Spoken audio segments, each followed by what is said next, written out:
को बड़ा झटका लगा है। भारत दोस्त देश ने ग्रीनलैंड में सेना भेजने का ऑफर दे दिया है। क्या अमेरिका से टकराव होगा? तो वहीं निज्जर मामले में अब कनाडा के आयोग ने खोल दिया है पोल। जानेंगे जियोपॉलिटिक्स में क्या कुछ चल रहा है। हमेशा की तरह जानने को मिलेगा बहुत कुछ। आइए जानते हैं इन खबरों को विस्तार से। ग्रीनलैंड को लेकर टकराव बढ़ता जा रहा है। डोनाल्ड ट्रंप ने जब से ग्रीनलैंड को छीनने की धमकी दी है, अमेरिका के दोस्त देश उसके खिलाफ खड़े होने लगे हैं। डेनमार्क ने एक दिन पहले ही ग्रीनलैंड में विनाशक हथियारों को तैनात करने की घोषणा की थी और अब भारत के दोस्त फ्रांस ने भी ग्रीनलैंड में सैनिकों को भेजने का ऑफर दिया है। फ्रांस ने कहा है कि उसने आर्कटिक क्षेत्र में सैनिकों को तैनात करने की संभावना पर चर्चा की है। डोनाल्ड ट्रंप ने राष्ट्रपति पद संभालने से पहले कहा था कि अमेरिका को अपनी सुरक्षा और स्वतंत्र दुनिया के लिए ग्रीनलैंड की जरूरत है। उसके बाद से ही पूरा विवाद शुरू हो गया है। डोनाल्ड ट्रंप ने संकेत दिया है कि ग्रीनलैंड को अमेरिका के अधीन लाने के लिए आर्थिक प्रतिबंधों के साथ साथ सैन्य विकल्प भी खुले हुए हैं। ग्रीनलैंड को लेकर अमेरिका के खिलाफ उसके ही यूरोपीय सहयोगी देश हो गए हैं। फ्रांस ने साफ शब्दों में कहा है कि अमेरिकी राष्ट्रपति को यूरोपीय संघ की सीमाओं को खतरे में डालने की कोशिश नहीं करनी चाहिए। फ्रांस के विदेश मंत्री जीन नोएल बैरोट ने देश के सूद रेडियो को दिए गए इंटरव्यू में कहा कि फ्रांस ने डेनमार्क के साथ आर्कटिक क्षेत्र में सेना भेजने की संभावना पर बात की है। उन्होंने कहा कि फ्रांस ने सैनिकों की तैनाती के लिए बातचीत शुरू कर दी है, लेकिन डेनमार्क इस फैसले के साथ नहीं है। उन्होंने यह भी वादा किया कि यूरोप अंतर्राष्ट्रीय कानून की रक्षा के लिए खड़ा होगा। फ्रांस ने आर्कटिक में सैनिकों की तैनाती की बात उस वक्त की है जब ग्रीनलैंड की रक्षा के लिए डेनमार्क की प्रधानमंत्री मेटे फ्रेडरिक्सन यूरोपीय देशों का दौरा कर रही है। फ्रेडरिक्सन ने 28 जनवरी को पेरिस में फ्रांसीसी राष्ट्रपति इमैनुअल मैक्रोन से मुलाकात की, जिसके बाद उन्होंने पत्रकारों से कहा कि उन्हें काफी समर्थन मिला है। इसके अलावा उन्होंने उसी दिन जर्मनी में जर्मन चांसलर ओलाफ स्कोल्स और नाटो प्रमुख मार्क रूटे से भी मुलाकात। ग्रीनलैंड पर डोनाल्ड ट्रंप की धमकी ने यूरोपीय देशों को एकजुट कर दिया है और सैनिक भेजने की पेशकश अमेरिका और फ्रांस के बीच नए विवाद को जन्म दे सकता है। फ्रांसीसी विदेश मंत्री बैरोट ने कहा है कि यदि डेनमार्क मदद के लिए कहता है तो फ्रांस वहां मौजूद होगा। उन्होंने कहा कि यूरोपीय सीमाएं संप्रभु हैं, चाहे वह उत्तर, दक्षिण, पूर्व, पश्चिम हो। कोई भी खुद को हमारी सीमाओं के साथ खिलवाड़ करने की अनुमति नहीं दे सकता है। फ्रांस और अमेरिका के बीच अक्सर तनातनी होती रहती है। दोनों देश सहयोगी होने के बाद भी एक दूसरे के खिलाफ खड़े होते हैं। फ्रांसीसी राष्ट्रपति इमैनुअल मैक्रोन और डोनाल्ड ट्रंप के बीच भी अक्सर नोकझोंक होते रहे हैं। पेरिस जलवायु समझौते,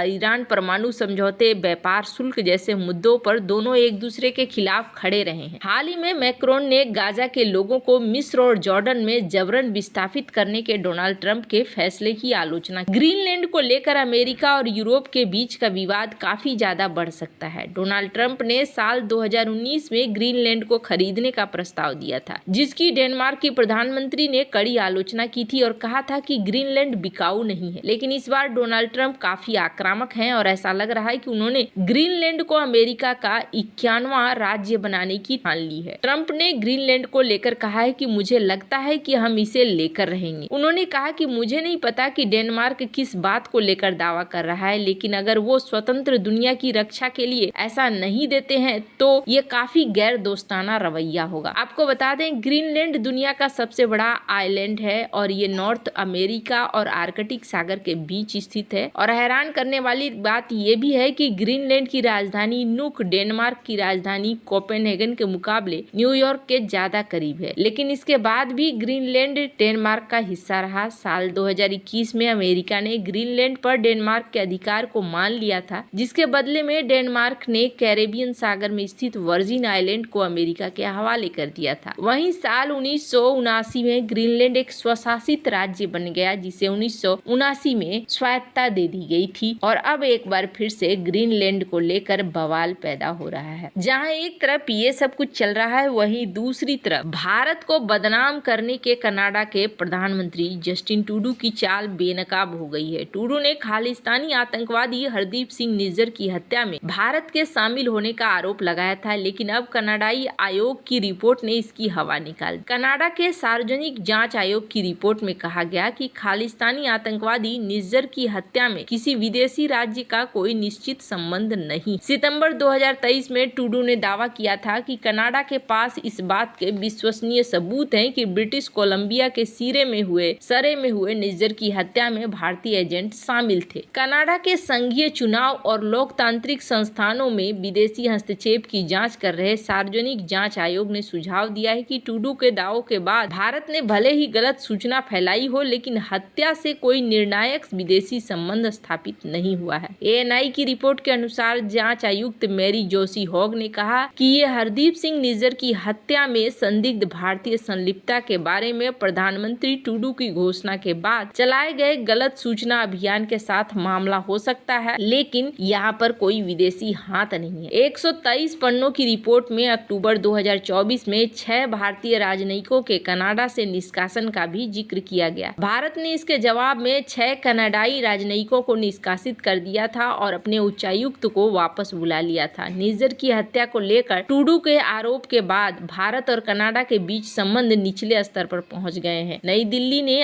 आरोपों को बेतुका और निराधार बताकर खारिज कर दिया है। भारत ने कनाडा में खालिस्तान समर्थक तत्वों को जगह देने के लिए ट्रूडो सरकार की आलोचना की है। जांच आयोग ने भी कनाडा में खालिस्तान समर्थक चरमपंथियों की मौजूदगी को स्वीकार करते हुए भारत की चिंताओं को वाजिब बताया है। खालिस्तानी आतंकवादी हरदीप सिंह निज्जर की 18 जून 2023 को ब्रिटिश कोलंबिया के सरे में गुरुद्वारे के बाहर हत्या कर दी गई थी और उसके बाद से ही कनाडा के साथ भारत के संबंध खराब होते चले गए। और यहाँ पर जस्टिन ट्रूडो ने पूरे पार्लियामेंट के सामने भारत के ऊपर आरोप लगा दिया और इस आरोप के बाद रिश्ते और भी ज्यादा खराब होते चले गए। हालांकि जस्टिन ट्रूडो ने जिस वक्त आरोप लगाया था उस वक्त भी इसी चीज को देखने को मिला था कि बहुत सारे लोग थे वो कह रहे थे कि नहीं, यहाँ पर भारत के साथ जस्टिन ट्रूडो संबंधों को खराब कर रहे हैं और ये जो है बहुत ज्यादा गलत है। अभी अगर आप अखबारों को देखेंगे तो इन अखबारों में कहा जा रहा है कि इसका मतलब है कि ये पूरी तरीके से कनाडा के जस्टिन ट्रूडो हाथ में कुछ भी नहीं था, कोई सबूत नहीं था, फिर भी ये भारत की तरफ बढ़ रहे थे, जो कि एक बहुत ही गलत चीज है। अब आज अगर आप देखेंगे तो अखबार में ये बहुत ज्यादा चर्चा का विषय बना हुआ है कि आखिरकार इस तरीके की चीजें क्यों हुई और क्यों भारत का नाम बार बार यहाँ पर लिया गया। तो चीजें यहाँ देखकर ही समझ में आ रही है जस्टिन ट्रूडो ने खुद के लिए समस्याओं को बुलाया और इस समस्या ने अब उनके लिए ही उनका पत्ता तो साफ हुआ ही, उनका पत्ता साफ होने के साथ साथ उनका कैरियर भी, राजनीतिक कैरियर भी आगे के लिए एकदम से खत्म दिख रहा है, क्योंकि जिस तरीके से इनके साथ भारत और भारत के बाद अमेरिका वाला सीन हुआ है, ये दोनों ही सीन कनाडा ने रिश्तों को सिर्फ खराब ही किया, इससे किसी को कोई फायदा नहीं हुआ है। ऊपर से जस्टिन ट्रूडो के पीछे खुद अब लगे हुए हैं डोनाल्ड ट्रंप भी। जस्टिन ट्रूडो ने हालांकि रिजाइन दे दिया है, पर फिलहाल के लिए वो डोनाल्ड ट्रंप के निशाने से पीछे नहीं हट रहे हैं। वैसे आपको क्या लगता है, इन सब मामले में आपकी क्या राय है, कमेंट कर जरूर बताएं। जल्द मिलते हैं अगली वीडियो में नई खबर के साथ।